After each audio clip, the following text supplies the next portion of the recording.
So every single 6-week cycle now, we've got 100% capital protected product. The income are the most popular because they like to mitigate fees on other investments. So if they know every quarter that they're getting a certain amount of a coupon, that will mitigate others. So they use that in that respect.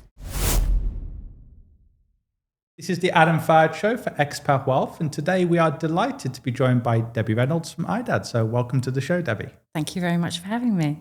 So Debbie, what's interesting about your background is you were actually an expat child before coming overseas to live in various countries. So it was Bermuda, wasn't it, as quite a young child? I mean, that must have been quite an interesting experience as a child growing up, right? How did that happen? So my father was in the services. He was in the Royal Navy. And at the age of 3, I left Derby in the Midlands in the UK, and we moved to Bermuda. So I started school there, and I have amazing memories of it. I think I was about 7 when I left, so they're very sort of young childhood memories. But yeah, amazing. I just remember the warmth, the water, and it's something that has always lived with me as I grew up then in Portsmouth in the UK. Do you think it opened your horizons and expanded them? Or as a child, did you just kind of take it in your stride? Because I imagine when you were, say, a teenager or maybe early 20s, living abroad and working abroad, for you might have not been such a big step, having actually been an expat child yourself, right? Absolutely. I think I took it in my stride, being a young child, but the memories were vivid. And as I grew and then went to school and university in England, I joined a bank and then thought, life's getting a little bit mundane. So I did have that desire to go back, but then I had 3 children. And so I had 3 children under 5. I had a full-time career. So life just becomes, day by day. Yeah, but you eventually moved overseas, didn't you? Was it directly to the Middle East or was it via another country? So originally I did a little bit of research. My husband is an air traffic controller. So he had opportunities in Bahrain, Abu Dhabi.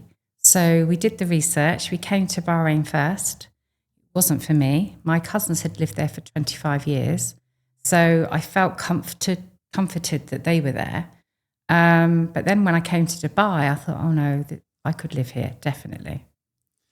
What was the difference though in those days? Because I think back in those days, all the Middle East compared to now was a very different place, of course. And you see the old pictures of even Abu Dhabi, Dubai, Qatar, and it looks like a different world, right?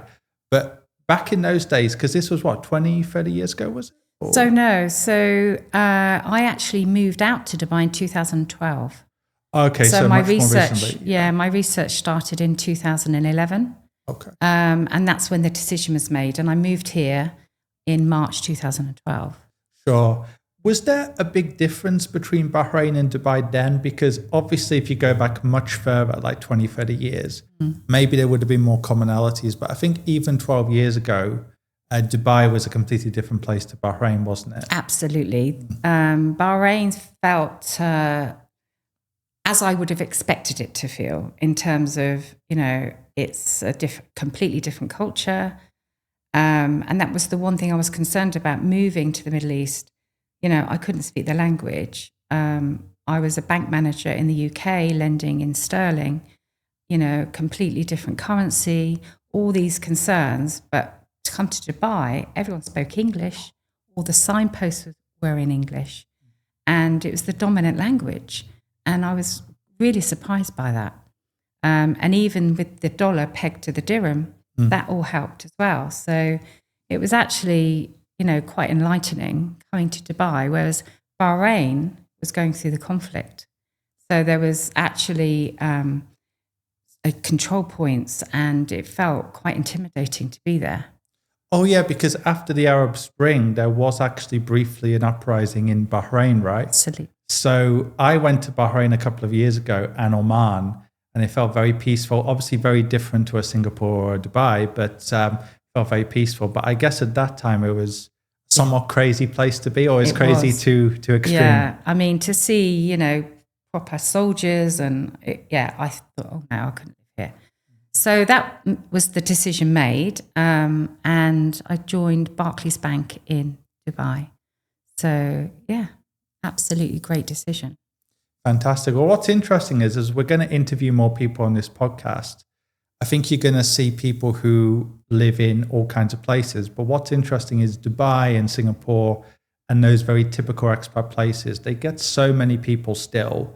And I think it's partially what you mentioned, right? It's the convenience, it's the ease of doing business compared to some other places. But obviously, I guess there's positives and negatives. But at the end of the day, there's millions of people living in Dubai and millions of people living in Singapore, I guess, for a reason, right? That it's easy, right? Comparatively to many places. So now many people are moving even to Saudi, but it's a whole different ballgame, isn't it? To say a Singapore or a Dubai, or for that matter, even a Bermuda, I'm sure. Absolutely. But I think the biggest thing for me was how positive and how energetic the vibe was in Dubai. Everyone is here, transient reasons. They have a purpose. I didn't find any miserable people. Everyone was driven and focused, and it was so easy to network. So when I was establishing myself, having been 30 years in a bank in England, in a certain region, everyone knew me, Debbie from Barclays. I came here, I wasn't known. So I wanted to reestablish myself. So I joined networks, I went to different networking communities, and everyone was so welcoming and so inviting. And I find that to this day. So it's easy to do business here. It's easy to move forward and meet people and do things like I'm doing today. Well, it's interesting you say that, right? Because I think that's a cultural difference to the UK because, in the UK, sometimes there is I wouldn't say completely anti-business sentiment, but it's a whole different mindset, isn't it? To somewhere like Dubai. And sometimes it isn't encouraged to kind of put yourself out there culturally, maybe in the UK, right? Yeah. Whereas in the UAE, if you meet British people or people from all around the world, or for that matter, some of the other places I've been and traveled to, it's different, right? And it is refreshing, isn't it? So refreshing. I love it. And my daughters were very young. I mean, they were late teenagers when they got here. So for them to embark on their careers here, I was so much more comfortable that they were doing it in Dubai than they were in Portsmouth. The opportunity wasn't as great there, and it has been here. So families, business, personal development just thrives here. Absolutely. And you mentioned you're at Barclays Bank, right? And then you went to IDAD, which we're going to come to later in the interview. But what was the main reason for you to leave banking, would you say? So I didn't ever expect to leave Barclays. I think I had blue blood. I'd given my whole career to them, and I was promoted to corporate director. So I was very happy. When I came to Dubai, it was a very different circumstance because they didn't have corporate banking here. So what happened is I went into retail banking, and then within a year of joining Barclays Dubai, they sold us to Abu Dhabi Islamic Bank. So ADIB then offered me a role as branch manager. So I was actually the first woman to sign a central bank license for ADIB. So I was really, encouraged by that.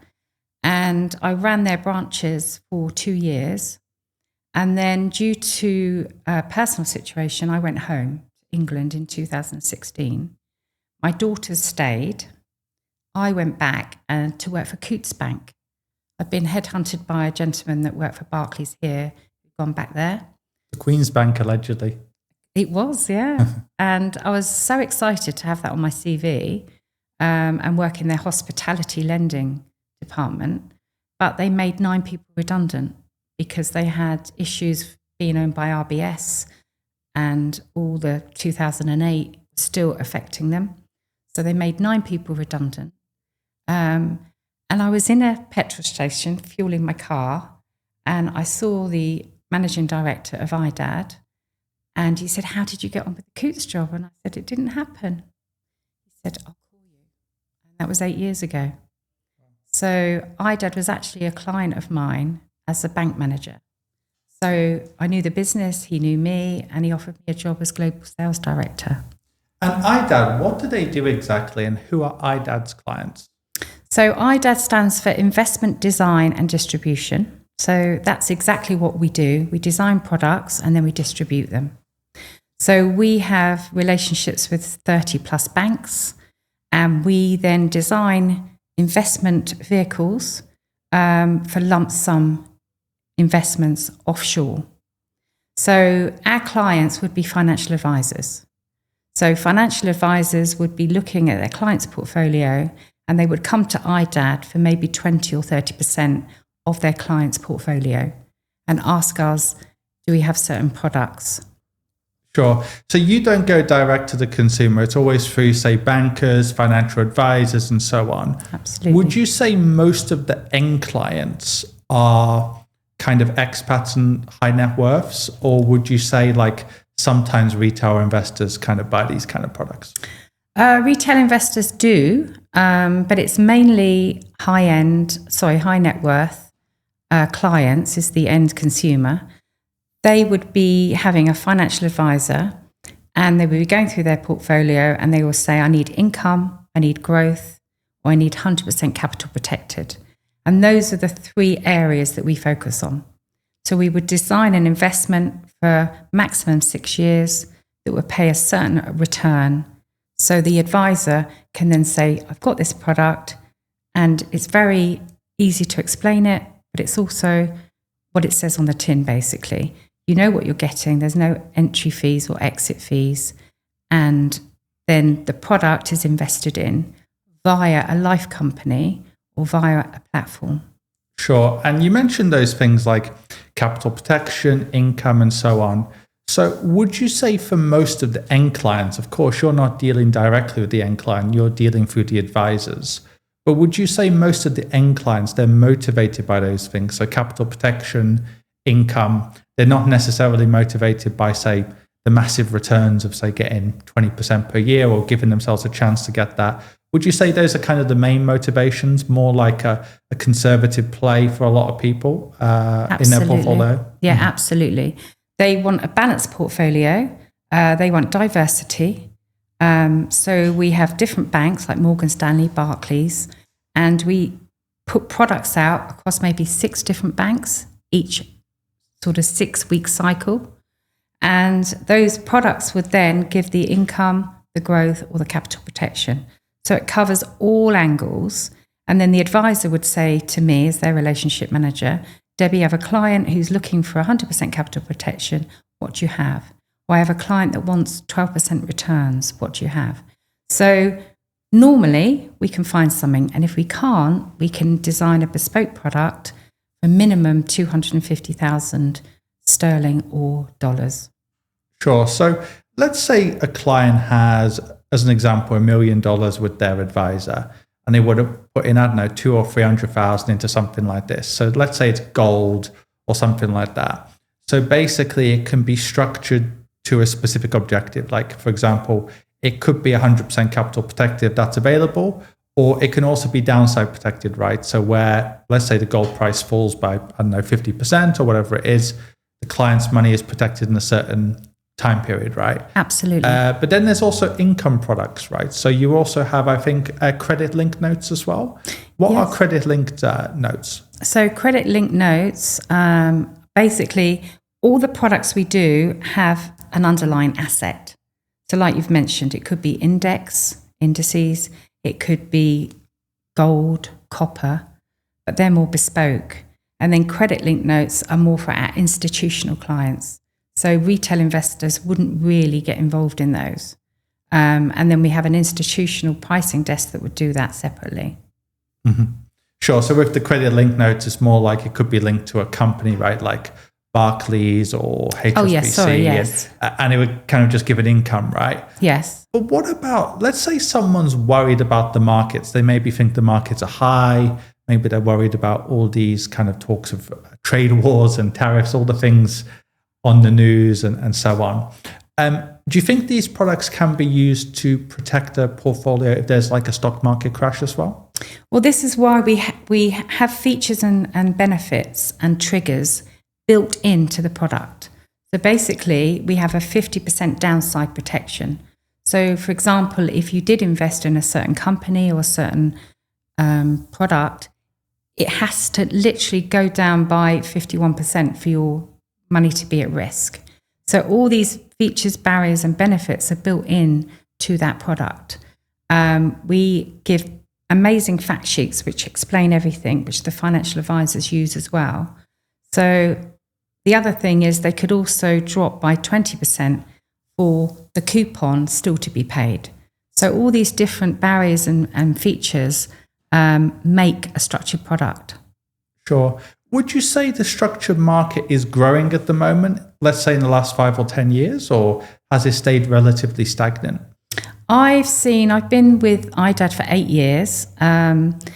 I believe we obviously have had COVID and we've done a lot more structured products with stocks, which we never did before COVID. So before COVID, it was income products, maybe capital protected, but that was very expensive to do capital protected then. Now we're seeing more cautious clients who want capital protection. So every single 6-week cycle now, we've got 100% capital protected product. The income are the most popular because they like to mitigate fees on other investments. So if they know every quarter that they're getting a certain amount of a coupon, that will mitigate others. So they use that in that respect. And then you have the clients that don't need the income that go for the growth. But at the moment I'm seeing the other popular product is the triple index. So it's only monitoring 3 indices. That's very popular and it's only over 3 years rather than our usual 6 years. So yeah, I'm finding now it's mainly capital protected and income. Sure, and it's interesting because we were speaking before the cameras rolled and we're saying that the 60-40 portfolio, the traditional portfolio to put 40% in bonds, 60% in stocks, it's become a little bit less fashionable these days because obviously bonds have had a very bad 10 years and they did very poorly during the last stock market crash in 2022 after Russia and Ukraine. So I'm not sure if you saw more advisors demand the products after that because, of course, traditionally government bonds were seen as like the safe haven. Mm-hmm. But now I think more advisors and wealthy clients are more looking for a lower allocation to government bonds. Absolutely. So I guess that's part of the whole kind of trend in wealth management now where alternatives are featuring more widely in high net wealth portfolios, right? Absolutely. Yeah. And I've seen that trend, especially over Asia and the Middle East. Yeah, absolutely. Because traditionally people loved treasuries, didn't they? Yeah. And, not just Asia and the Middle East, maybe globally as well. Yeah. So that's very interesting. So do you think you'd ever go back into the banking industry? Or do you think as an industry, like if you were advising like your children or their generation, obviously it depends on the individual and what they want to do. But I've spoken to a lot of bankers or ex-bankers who say that they would never go back in and whatever. Do you feel the same way now, 8 years outside of banking? Absolutely. I never thought I would ever say that because it was my life. But I joined in the 1980s and branch managers were branch managers and everything is online and digital and it's moved so much, further away to anything I knew. And I think relationship banking has gone and my forte is relationship management. So it wouldn't be for me. I like to be close to my clients, understand what their needs are and find solutions. And I used to be able to do that in banking, find solutions, but not anymore. Yeah, and I think another thing is, I'm not sure about in the Middle East or Far East, but I think in the UK now, amongst the younger generation and more generally after the financial crisis, maybe the trust in the banks has gone down a bit in terms of like a lot of the things that have happened. And of course, compliance in the banking industry, right? If you're more on the kind of business side, I know you weren't maybe opening accounts for like businesses, but it's getting harder now for certain businesses to get bank accounts, right? So, and it's faceless. There's nobody there to help you. Yeah. So, I would not go back. Well, one thing that is interesting though is it seems like the alternative banks, like the neobanks, like the Wises, the Revoluts, but also these banks that can offer business bank accounts. Yes, they seem to be growing, don't they? But as you say, right, there's limited roles for like a relationship manager. Exactly. Because it's more like it's just online and so on. Yeah. But I think that's grown, Adam, because they don't have the presence in the branches. They don't have branches. So, Revolut, I mean, I'm a client myself of Revolut because it's easy to convert your currencies and access your money. But if you need to speak to somebody, forget it. And I think because people were finding that with the branches and the banks, they may as well just do it online. Absolutely.